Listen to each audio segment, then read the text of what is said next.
디지털 유지 정책 관련해서는 정말 잘하고 있다는 전제 하에서 실행력을 높이기 위한 방안들을 좀 마련해야 된다. 중기부 입장에서도 보면 지역 중소기업에 관한 육성이나 어떤 지원 이런 부분들이 소상공인과 전통시장 관련한 정책에서 청주 소원고 출신 이장소입니다. 국정감사 받으시느라고 고생 많으셨습니다. 여기는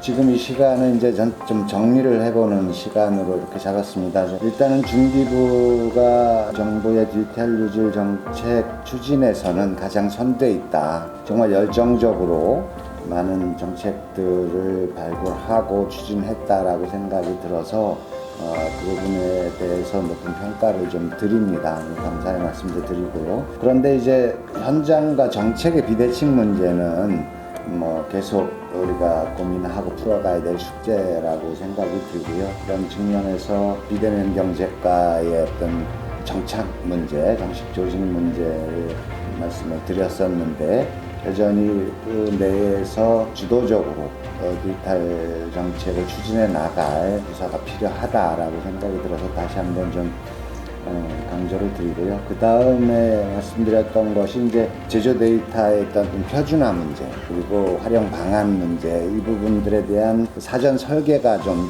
되어 있어야 이것들 나중에 활용도도 높이고 데이터 표준화의 문제가 아직은 이제 해결되지 않고 있는 준비되어 있지 않은 부분이다. 앞으로 나갔을 때 이 생산되는 데이터들의 활용도는 상대적으로 더 떨어질 수밖에 없는 거여서 이 부분에 대한 고민이 좀 필요할 부분이 될 것이고요. 그 다음에는 스마트 공장 이제 확산의 문제인데 데이터 생산 단계에서 현장의 이해라든지 다른 내용들도 많이 제기했습니다만은 스마트 공장의 이해와 이 컨설팅 해주는 조직의 문제 이런 부분들을 좀 한번은 전반적으로 점검을 해서 더 센 주동력으로 갈 수 있는 방안들을 마련해 있지 않나 이런 생각이 듭니다. 디지털 유지 정책 관련해서는 정말 잘하고 있다는 전제 하에서 실행력을 높이기 위한 방안들을 좀 마련해야 된다 이렇게 평가를 할 수 있을 것 같고요. 지역 중소기업 관련해서는 국토부라든지 정부 전체로 봤을 때는 우리가 국가균형 발전이라는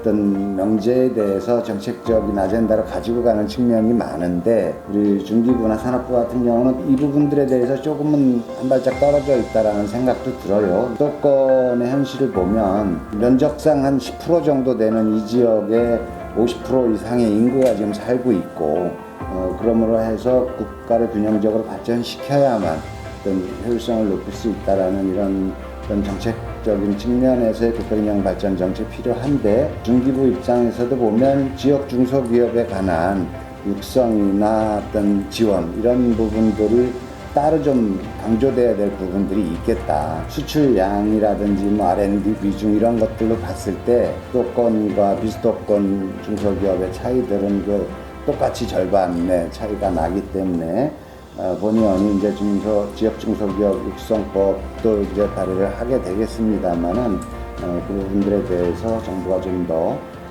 중점을 두고 가야 되겠다라는 생각이 들고요. 마지막으로 소상공인과 전통시장 관련한 정책에서 제가 한번 제안도 했습니다만은 그 전통시장의 그 빈점포를 활용한 청년 창업 공간 프로젝트가 좀 필요하다라는 말씀을 드렸는데 지금 이제 전통시장들이 대개 이제 나이 드신 분들이 삶을 영위하는 방식들이어서 전통적인 소비 문화 패턴에서는 맞는데 이게 이제 지속 가능하려면 그 새로운 세대, 다음 세대와 함께 호흡하지 않으면 안 된다라고 보여지고요.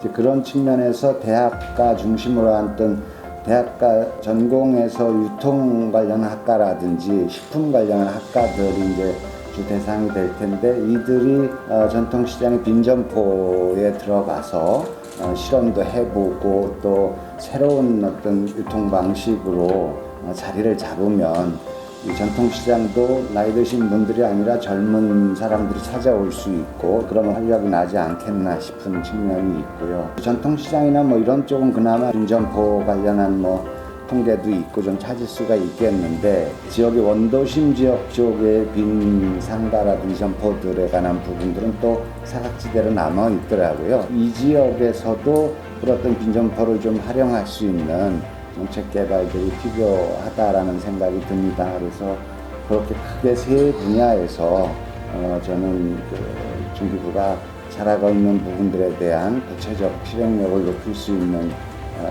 제안을 드렸습니다. 정리하는 의미에서 장관님 의견 말씀해 주시죠. 네. 존경하는 이장석 의원님께서 먼저 디지털 경제로의 제 전환에 선도 칭찬을 해주셔서 감사드리고요. 특히 비대면 경제과에 각별한 관심을 주셔서 저희 부처도 이것이 처음 해보는 일이라서 직원들이 다소 자신감이 조금 약화될 수도 있었는데 이장석 의원님의 관심이 굉장히 큰 힘이 됐었습니다. 그리고 이 지역 중소기업과 관련된 문제는 지역 뉴딜, 앞으로 이 지역 뉴딜이 여기에 이제 상당히 많이 투입이 될 것이고, 저는 이 지역 중소기업의 앞으로의 성장, 이것들이 대한민국의 어떤 성장과 굉장히 맞물릴 거다 이렇게 보고 있습니다. 그 부분에 있어서 조금 더 명확한 정리가 필요하지 않나 이렇게 생각합니다. 그러니까 예를 들면 지역에 있는 테크노파크 같은 경우에 중소부처는 중소벤처기업인데 현재 여기 테크노파크의 시설 장비 예산을 지원하는 항목 같은 것은 산자부에 아직 남아 있습니다. 그래서 이런 부분을 조금 의원님들께서 관심 가져주시고 정리를 해주시면 더 속도감 있게 일을 할 수 있지 않을까 이렇게 생각을 하고 있습니다. 그리고 끝으로 전통시장과 관련된 빈정보 부분에 관해서 많은 지적을 해주셨습니다. 저희도 이 전통시장과 관련된 점포 경영 실태 조사를 이제 하고 있고요.